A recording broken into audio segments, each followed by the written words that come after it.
Bonjour, donc on se retrouve aujourd'hui pour un nouveau tuto sur Ryzen 6.5 débutant et où il sera question maintenant de la piste MIDI.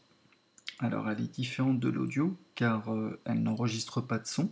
Une piste MIDI ou un clip MIDI contient des informations telles que par exemple des notes, des informations de réglage de contrôleur par exemple, comme le volume, la vélocité, c'est-à-dire la force avec laquelle on appuie sur les touches du clavier, je sais pas, les panoramiques par exemple, la balance gauche-droite, le pitch bend, hein, c'est la petite molette que vous retrouvez souvent à gauche de votre clavier qui permet de jouer avec les hauteurs de notes. Enfin, vous allez me dire, oui c'est bien beau, j'utilise une piste MIDI mais j'entends quand même du son. Bah oui, heureusement.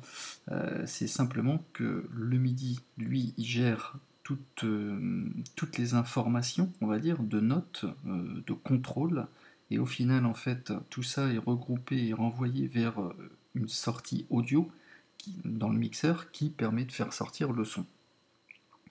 Donc l'avantage, contrairement à une piste audio classique, c'est que c'est très facile de corriger ces erreurs après un enregistrement. On va pouvoir par exemple recaler facilement nos notes si on est en retard ou en avance, supprimer des notes qu'on a ajoutées en trop, enfin, plusieurs cas de figure possibles. Le second avantage également, c'est qu'on peut créer des mélodies, par exemple en jouant avec les sons d'un module d'Horizon, comme on va voir l'exemple tout à l'heure, avec un clavier maître, avec un synthé, votre synthé perso, des contrôleurs de surface, voire même votre clavier d'ordinateur. Donc là, je vous renvoie au tuto numéro 1 hein, sur les équipements, où j'explique ça en détail. Mais aussi et surtout, c'est que vous pouvez composer en écrivant vos notes avec, par exemple, ne serait-ce que le petit crayon. On va partir d'un clip vide, on va voir ça l'exemple juste après. Donc la piste MIDI, vraiment, elle offre le gros avantage, quel que soit votre mode d'enregistrement, que ce soit avec le crayon ou avec votre clavier, de revenir travailler sur votre clip à tout moment, et ce, très facilement. Donc on va prendre un exemple, le premier exemple, hein, avec l'enregistrement, enfin pas l'enregistrement puisqu'on va dessiner, on va utiliser le crayon pour justement créer une mélodie. Alors, donc, avant tout, qu'est-ce qu'il faut faire? On va d'abord créer un module sonore, puisqu'il faut bien que on ait un instrument. On va prendre le module, par exemple, instrumental ID8, qui se charge par défaut avec un son de piano. Donc là, avec mon clavier, j'ai un témoin de réception MIDI, et il sort dans ma piste pour générer le son du mixeur. On peut faire apparaître F4 le piano virtuel de la même façon, F4 pour le faire disparaître. Revenons donc à la création d'un clip et d'une mélodie à l'aide du crayon. Alors on va prendre notre petit crayon, on a notre module sonore, vous voyez que ici, là on est dans les pistes, ici on a le crayon qui est activé. D'ailleurs, petite astuce, si vous êtes en flèche, moi j'ai l'habitude de travailler comme ça, j'appuie sur la touche commande du clavier et ça transforme momentanément votre flèche en crayon. Dès que je le lâche, il revient en flèche. Donc j'appuie sur commande, je clique une fois, je crée un clip vide. Je place ma souris clic gauche et j'étire le clip. Je double-clique dedans, là je vais agrandir la fenêtre, pour faire apparaître ce qu'on appelle là le piano roll. Donc je peux cliquer, vous voyez qu'il y a un petit haut-parleur qui me permet de jouer avec les notes. Alors qu'est-ce que je vais faire? Je vais tout simplement, là je ne vais pas rester appuyé sur commande, je vais vraiment sélectionner mon crayon et je vais pouvoir choisir mes notes. Hop. Alors vous voyez que ici j'ai créé ma première note avec une certaine vélocité, c'est la force avec laquelle on a appuyé, et d'une certaine longueur qui correspond, là j'ai activé la fonction magnétique qui s'applique à une mesure. Je pourrais Par exemple, si je veux créer, donc je reviens sur la flèche pour éditer après mes notes. Vous la sélectionnez ici, elle se fonce un peu plus. Et là, vous voyez que j'ai la possibilité de l'étirer. Là, pas de la rétrécir, mais de l'étirer. Pourquoi? Parce que ici, j'ai une quantification, c'est-à-dire une division de ma grille à la mesure. Donc effectivement, si je veux recréer une autre note, eh ben, elle va faire une mesure. Je prends ma gomme, je l'efface. Alors, comment je peux ajuster? Parce que moi, j'ai pas envie que ma note, elle dure une mesure, sachant qu'avec le piano, le son va retomber beaucoup plus vite que la longueur de ma note. J'ai envie de sélectionner, par exemple, le demi. Et là, vous voyez que j'ai des lignes intermédiaires qui se sont mises. Et là, je vais pouvoir, en sélectionnant mon clip, le réduire ou l'augmenter par demi-mesure, etc. en quart. Voilà. Donc là, je vais pouvoir ajuster la longueur de ma note comme je le veux. Je peux recréer une autre, juste à côté. Là, vous voyez que quand j'en crée une, elle fait un quart de mesure, parce que je suis sur un quart. Après, rien ne m'empêche d'aller les tirer comme je veux. On a toujours la fonction Alt, clic gauche, glisser pour copier. Alt, clic gauche, voilà. Après, je sélectionne, je fais del pour supprimer. Alt.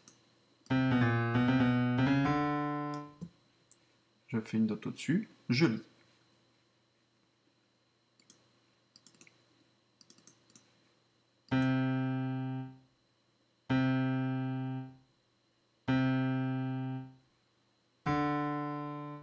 Voilà, donc là j'ai créé une première mélodie avec mes notes en fonction d'une quantification, d'une grille que j'aurais déterminée moi-même. Je peux avoir plus de précision au 16e si je veux, et là je vais vraiment pouvoir être très précis. Si je veux m'affranchir de cette grille, je peux désactiver la fonction magnétique, et là je vais tirer vraiment comme je veux, où je veux. D'accord ?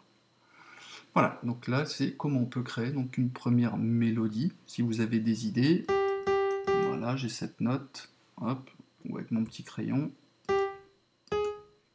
Vous voyez que là quand je suis à un 16e, je crée vraiment des notes très petites. Hein. Après, vous pouvez faire un clic gauche et faire une sélection multiple pour, par exemple, allonger tout un groupe de notes ou le rétrécir. Là, je ne peux pas rétrécir plus puisque je suis au minimum. Par contre, celles-ci, je peux les rétrécir un petit peu plus ou les allonger. De la même manière, je peux les prendre plusieurs et monter au niveau des octaves. D'ailleurs, une fois qu'elles sont sélectionnées, vous les désélectionnez en cliquant à côté. J'en sélectionne une, plusieurs, l'ensemble, clic droit, tout sélectionner. Il va sélectionner toutes les notes de votre clip. Et je peux d'ailleurs faire del pour les supprimer. Là, je me retrouve avec un clip vide. Pour revenir en mode normal, je reclique ici. Et là, je vois que je n'ai plus de notes. Voilà comment on crée rapidement. Juste une chose, je ne vous ai pas montré la vélocité. Vous voyez qu'ici, la vélocité se met à 96 environ par défaut. On va essayer d'augmenter. Vous pouvez ajuster la force avec laquelle vos notes sont jouées directement ici. Là par exemple, je peux diminuer. Je reviens avec ma flèche. Voilà. Vous voyez que la couleur est moins intense. Ça veut dire que là, cette note-là sera jouée beaucoup plus fort que celle-ci.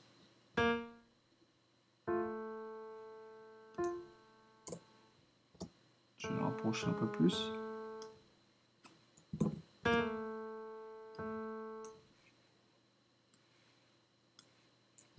Hop, on va diminuer le clip. Voilà. voyez, je peux en recréer une autre ici. Donc là, bien évidemment, avec la flèche, vous ne pouvez rien faire. Vous êtes obligé d'être avec le crayon pour pouvoir modifier la hauteur de note. Là, on l'entendra quasiment pas.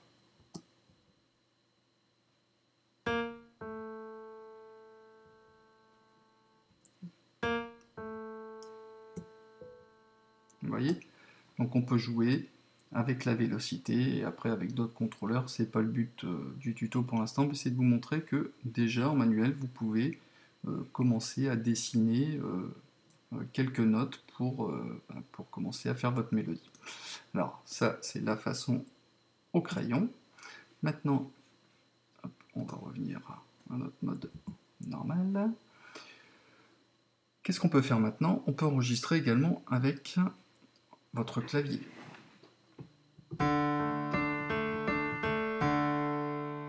Qu'est-ce que je fais? J'ajuste soit mes locators, ça c'est si je souhaite travailler en mode boucle. Pour l'instant, on va faire en simple. Je prépare, je fais un précompte pour entendre. Alors, je rappelle le précompte, le nombre de mesures avant que l'enregistrement commence. Et vous pouvez activer le clic qui va vous permettre de savoir comment vous êtes, si vous êtes dans le tempo pendant que vous enregistrez. Vous pouvez régler le niveau sonore. Voilà, on va faire un petit essai.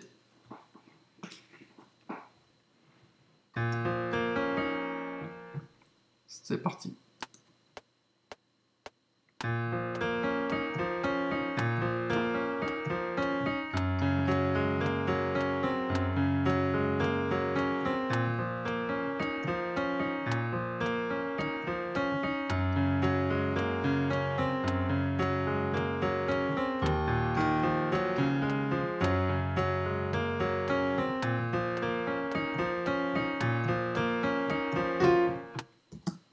Voilà. Donc là, j'ai enregistré avec le petit clic et le pré-clic. Je peux ajuster ici. Mon clip, on va l'agrandir d'ailleurs. Voilà, comme ça on aura une vue globale de toutes mes notes. Bon, vous avez vu, enfin plutôt entendu, qu'au final, j'ai fait une petite erreur. Je vais positionner par exemple mon locator gauche et droit sur l'ensemble de mon clip. Et là, bon, je ne vais pas tout vous faire écouter. Alors, vous voyez que ici, il y a l'ensemble de mes notes qui sont jouées, comme si je les avais dessinées tout à l'heure. On relit. Oui, je remets au début.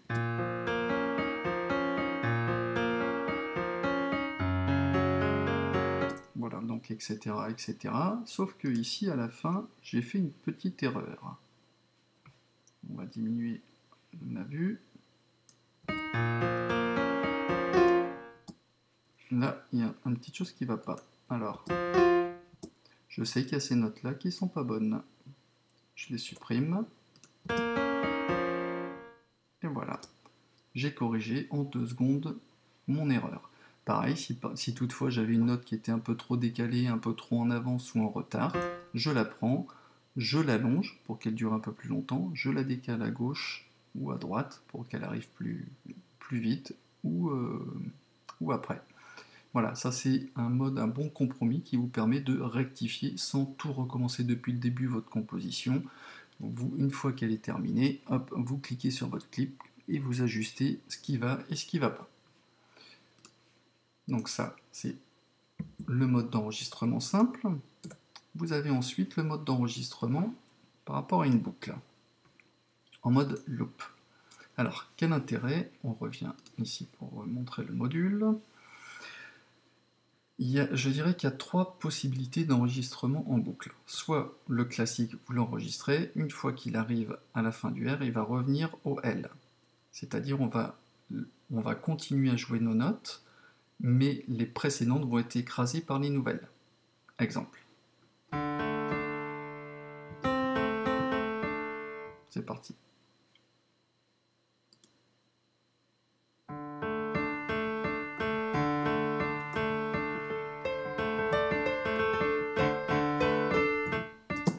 Voilà. c'est un peu confus. Quand vous double-cliquez dessus, et ben vous voyez qu'il y a mes notes, et une fois que je reviens en boucle, elles viennent écraser les précédentes. Et dans les trous, si vous voyez que là, il y a des superpositions de notes, vous voyez que celle-ci, je l'ai jouée sur quasiment un peu plus d'une mesure, et au niveau de la boucle, j'ai rejoué ces notes-là. Donc, on a une superposition de notes qui viennent tous se mélanger, qui peut être très désagréable. Donc ça, c'est le mode d'enregistrement en loop, et éventuellement, vous pouvez utiliser ce mode-là, c'est jusqu'à ce que vous fassiez vraiment un enregistrement parfait. Bon, en général, ça ne fonctionne pas forcément du premier coup. Ce qu'il est possible de faire, là je fais supprimer, c'est qu'on a ces possibilités-là, dub et alt. Alors, quand vous cliquez lors de l'enregistrement sur le plus ou sur la virgule du touche de votre, sur la touche virgule de votre clavier d'ordinateur, ça va vous rajouter une bande supplémentaire qui va donc votre premier enregistrement, les notes de votre première bande vont être lues, mais on aura une nouvelle bande de notes qui va ajouter les notes en plus des précédentes, mais sans que ce soit le fouillis et que ce soit dans la même bande de notes. Exemple.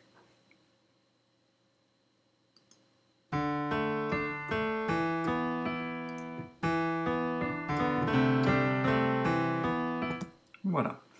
Bande 1, j'ai noté, j'ai enregistré mes premières notes au clavier. J'ai cliqué sur le plus ou sinon sur la virgule de votre clavier d'ordinateur et ça vous, pendant l'enregistrement, ça vous crée une bande supplémentaire de notes qui se lit en même temps que la précédente. Bon là ça fait un peu confus, mais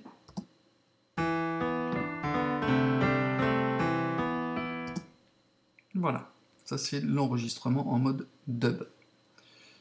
Autre possibilité, vous pouvez garder donc votre premier enregistrement et faire Alt. Alors, c'est la touche point de votre clavier d'ordinateur. La différence de dub, c'est que ça va vous créer une bande de notes supplémentaire et ça va muter la précédente. Ça veut dire elle va être mutée, elle va être mise en veilleuse, en silence, mais elles ne vont pas être supprimées. Comme ça, au final, vous pourrez faire autant de prises que vous souhaitez et vous garderez vraiment l'essentiel de ce que vous souhaitez. Exemple.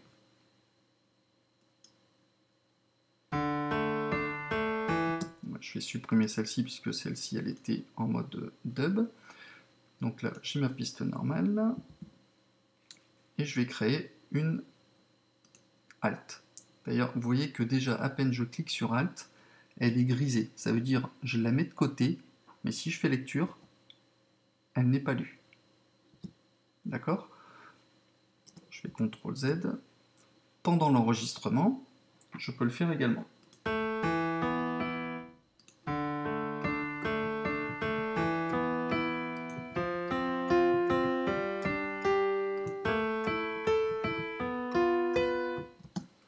Vous voyez que là, je l'ai fait plusieurs fois. À chaque fois, j'ai pu créer de nouvelles notes et ça a muté directement les autres bandes. Donc une fois que vous avez terminé votre enregistrement, et ben vous allez sélectionner, garder ce qui vous convient. Par exemple, ça, j'en veux pas. Là, vous voyez que votre piste est en mute, donc je fais un clic droit, je mets clip non muet. Là, clip non muet. Clip non muet. Je vais garder vraiment ce qui m'intéresse. Par exemple, cette première partie, je vais prendre le cutter.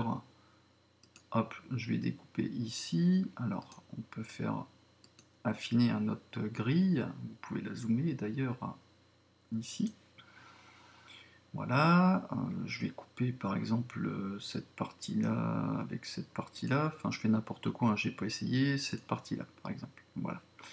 Donc, je reviens. Je vais sélectionner par exemple ça j'en veux plus, ça j'en veux plus non plus, ça non plus, et ça non plus. Voilà. Après je peux double-cliquer, je peux réduire ma note pour la laisser dans le clip. Voilà, donc je me retrouve en fait avec plusieurs clips.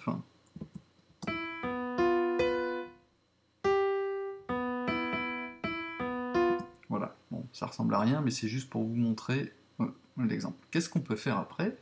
C'est qu'on va pouvoir tous les sélectionner. Voilà.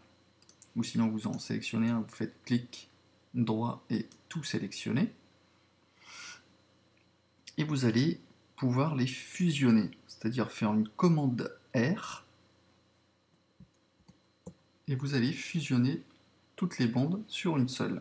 Je fais une commande Z pour les revenir en arrière, et sinon vous pouvez faire édition, fusionner les bandes de notes sur les pistes, commande R. Voilà. Et là, il va tout vous réunir, toutes les prises en fait que vous aviez faites, vous avez fait le ménage au niveau des notes et vous créez une bande avec les notes qui vous conviennent. Voilà. Donc au final, qu'est-ce qu'on peut retenir d'un clip MIDI? C'est surtout qu'il est très léger en poids, puisqu'en fait il contient que des informations. Il peut être également utilisé avec un autre module. Admettons, je fais un clic droit, je vais utiliser, je sais pas, le même instrument, mais on va prendre un autre son, par exemple un son de string, par exemple. Qu'est-ce que je peux faire? C'est-à-dire la mélodie que j'ai créée là, je peux la faire glisser sur un autre instrument d'un autre module, lecture.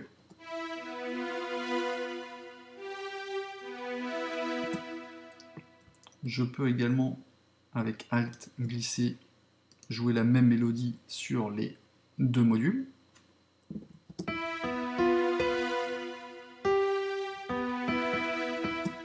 Voilà. Et au final, bien évidemment, ce qui peut être intéressant aussi, c'est que votre clip MIDI, vous pouvez, ici dans Fichier, exporter ou importer, enfin dans notre cas ici, ça va être exporter un fichier MIDI vers un autre séquenceur, par exemple comme Ableton Live ou Cubase, ou etc., etc., et jouer donc ce clip MIDI, ces notes MIDI là, avec un autre module d'un autre séquenceur, de la même façon. Voilà, bon j'espère que cette partie-là vous aura intéressé sur la piste MIDI, et je vous dis à bientôt pour la suite de tutos sur Reason 6.5. A bientôt, allez, ciao.